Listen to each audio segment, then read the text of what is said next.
Bonjour à vous qui allez m'écouter, je m'appelle André Lenoy, je suis enseignant au lycée Saint-Joseph de Vannes. En tant qu'enseignant au lycée professionnel, j'ai la spécificité d'être bivalent. J'enseigne les mathématiques et donc forcément les sciences physiques. Seulement mon enseignement dans certaines parties des sciences n'est pas optimum, par manque de goût ou de par ma formation initiale.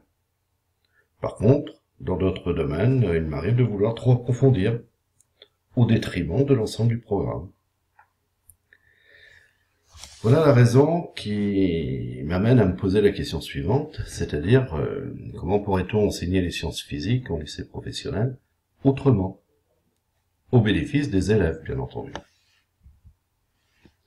En ce qui me concerne, j'ai une vision de l'enseignant en sciences physiques telle que représentée par cette image bien chargée, je dirais.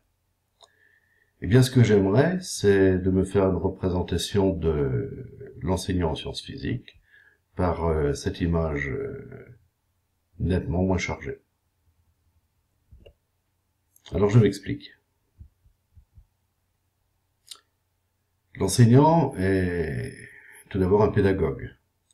Il doit s'adapter à son public, orienter ses cours en fonction de son public, qu'il soit dans le domaine de la menuiserie, de la mécanique auto, de la maintenance industrielle, voire de l'électricité, en passant par l'informaticien, sans oublier les élèves audiovisuels et multimédia. Il doit y enseigner la chimie, l'acoustique, l'électricité, voire de l'électronique, en passant par l'optique, sans oublier bien entendu la mécanique, mais enseigner aussi la thermodynamique. Alors moi, ce que je souhaiterais, c'est de former une équipe de 3 enseignants spécialisés, l'un en chimie, un autre en électricité et acoustique, et enfin le troisième en optique et en mécanique. Ces 3 enseignants interviendraient sur 3 domaines par rotation, par exemple dans le domaine de l'électrotech, de la menuiserie et par exemple de la mécanique. Alors tout d'abord, je pense qu'il est primordial de faire un planning sur l'année. Un planning sur lequel on indique donc les week-ends, ici en bleu, les jours fériés en orange et les vacances en jaune. Sans oublier bien sûr les périodes de formation au milieu professionnel. Ici pour une classe de seconde, stage en juin, une semaine de découverte avant la Toussaint. On remarque donc des plages blanches, ce sont les semaines travaillées, et on en compte 30, sachant qu'il y a 2 semaines qui sont entachées par des jours fériés. Il nous reste donc environ 28 semaines de travail. Alors j'ai fait un premier découpage. Ce découpage, bien entendu, sera à mettre en place par l'équipe, si une équipe se forme.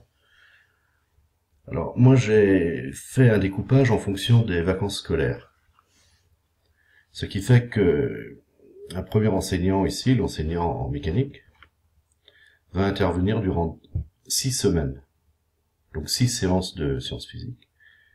Ici, les élèves partent en stage, et ensuite ils sont 15 jours en vacances.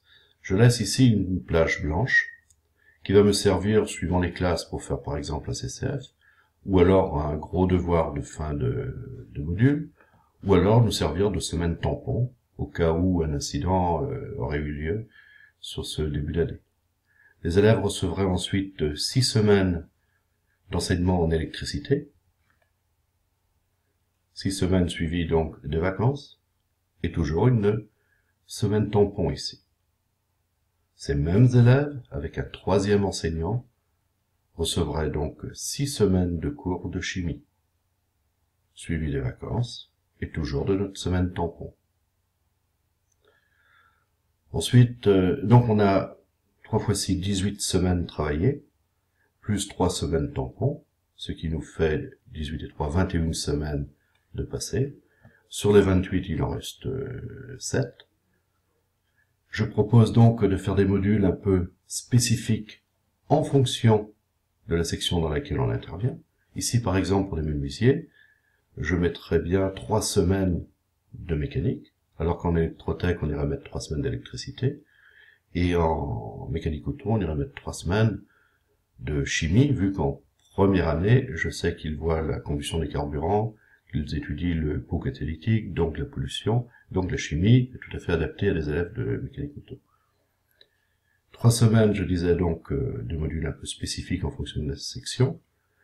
2 semaines ici sur, notamment ici en électricité, proposées donc aux élèves de menuiserie, qui permettent soit de boucler le programme, soit d'approfondir une notion, soit de faire une remédiation sur des modules qui auraient été un peu difficiles.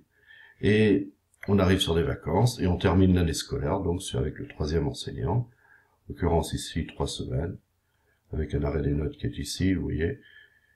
Et on sait bien qu'on arrive sur la fin de l'année, quelquefois, à avoir des enseignants absents, et donc une partie chimie ici. Chimie pour cette classe. C'est de l'électricité pour une note, et c'est de la mécanique pour la 3e classe, bien entendu. Et ensuite, les élèves partent en stage. Alors, cette façon de fonctionner a bien sûr des conséquences. On réalise tout de suite qu'on a peu de temps pour faire passer tout le contenu. En réalité, on n'en a pas moins qu'avant.